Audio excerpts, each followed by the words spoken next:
Hi, I want to give you some tips on tuning your violin.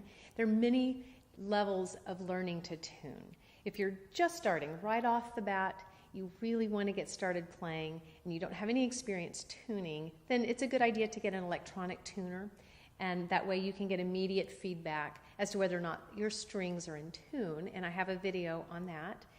But ultimately, you really want to be able to use your ear to tune. First of all, it is quicker to do it that way, and also that's how we really get our strings perfectly in tune, because the strings of the violin are tuned in perfect fifths, and I have another video on tuning in fifths, so also watch that. But for this video, I just want to give you some good tips on how to tune using fine tuners, using our ear.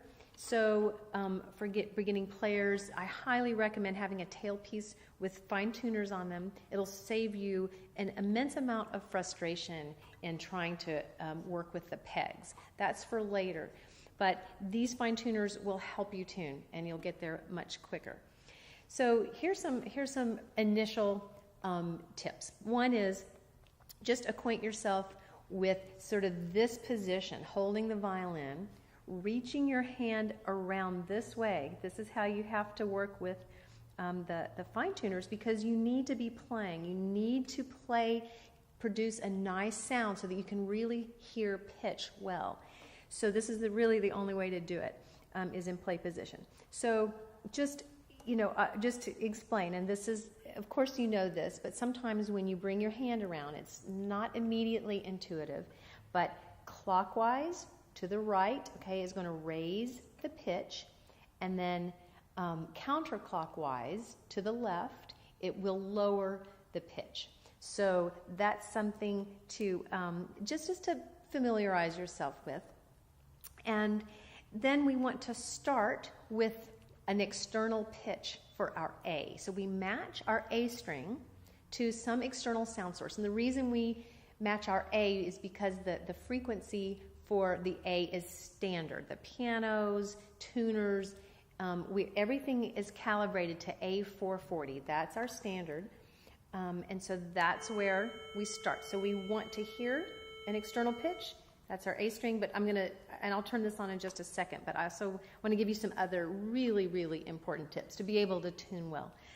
So once you bring your hand here, and once you start making this sound, just remember that in order to really hear pitch, we have to have a real consistent tone. When it stops and starts, it's hard to hear that pitch. So you want to use long bow strokes. You want to keep the sound ringing. So keep the motion. Don't stop. So what happens frequently, and I see this with students all the time, is once the student starts turning the fine tuners, it becomes a rub your head, pat your tummy sort of exercise, where keeping the sound going and turning at the same time. There's a coordination issue. So it's just something to develop, to practice. So keep that bow moving. Make sure this left hand isn't in the way of your right hand. I see that a lot, and it tends to push the right hand down over the fingerboard. So when you're tuning and your bow is close to the fingerboard, it actually lowers the pitch. The pitch can bend and distort, and then you don't hear the true pitch. And it's so important to get as pure a sound, pure pitch as possible. So keep your sounding point. Keep it going, and be able to start manipulating with your fingers. Now the other thing is, and this happens to me frequently, if I help a student tune and I hold their violin, sometimes I start turning the wrong screw, and so then I'm listening and nothing is happening, and I keep turning, and it's like, oh right, I'm not turning the right screw. So make sure you're on the right one. So sometimes you just might have to go by feel. It's really hard to see from this perspective. So I'm on the A string. Okay, now I'm ready to tune my A. I'm going to turn on my pitch source, and I'm going to match that A. Now, for me, I know it's in tune if I lose sense of this pitch. If I don't hear the tuner anymore, that means that it's the same. Okay, if I do hear this, then chances are it's not the same. And again, these are things that really develop, and you can develop a real keen sense for intonation. So a lot of times students aren't sure. It's okay if you're not sure whether your string is too high or it's too low. That means it's too sharp or too flat. It's important that you try, that you turn the fine tuner until you really start to sense a feeling of correctness, a feeling of a sense that it is in tune. And it just takes some experimentation. You may not, again, you may not know whether your string is too high or too low, but you can just start turning and listen and see what happens. So I'm just going to start turning it. Okay, I can tell, wow, that was really wrong. It didn't go, I went way too far. So I'm going to go back the other way. I'm going to keep my bow moving.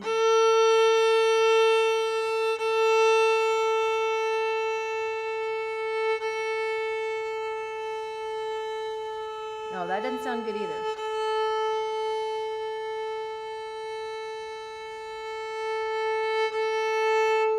So that's what I want, and this, I will say that this is probably a little soft, and I would want to hear a little bit louder of an A to tune with. So once you feel satisfied with that A, now that's the foundation string, we tune off of that string, and now we're going to be tuning in fifths. That means we have to tune 2 notes at the same time because we're hearing an interval, we're hearing the distance between 2 pitches. So that's another thing that we have to train to do, and that is balance our bow on 2 strings, keep consistent with that. And now I already untuned this violin, so it's hideously out of tune, but that's okay, it's good for an example. So I want to move that bow as smoothly as I can on both of those strings. Now I hear that it's out of tune, okay, I know what it needs. When you're just beginning, it's hard to know. It's hard to know whether that D string needs to come up or it needs to come down. So the best thing is to just start turning the fine tuner, okay, and see what happens. Well, that did not help, so I'm going to go the other way. Okay,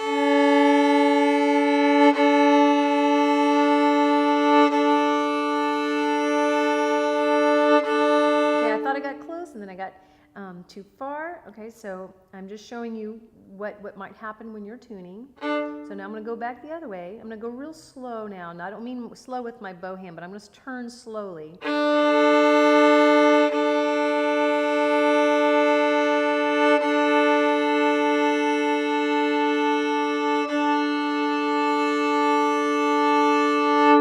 And then I hear, and watch the video on tuning in fifths. There is a phenomena when the strings are not in tune, you hear a little ripple in the sound. They're called beats. And then when the strings are in tune, those beats go away. It sounds very smooth, and you'll be able to hear that. You will train the ability to hear that. So once you get the D in tune, and then you go to the D and the G, keep playing these strings together. I have students who will often play them separately, and you really can't hear that they're perfectly in tune if you're playing them separately, unless you have perfect pitch, and most of us don't. So back around, tuning the G with the D.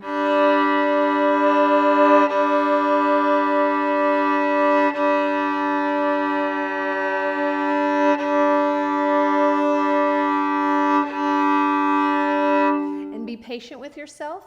Don't worry that you're not hearing it right away. Sometimes it's just one of those things that you have to sort of settle into.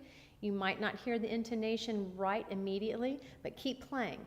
You're going to start to really, really hear. And then, of course, the last is the E string. Now, the E string in particular, the E string, it's so important that you stay close enough to the bridge to produce the right sound. The E string, more than the other strings, will bend and distort pitch if you're too close to the fingerboard. And so I hear this all the time. Well, really, it's the pressure on the string that's bending that pitch down. It may not even be that the string is out of tune. So keep the bow close to the bridge.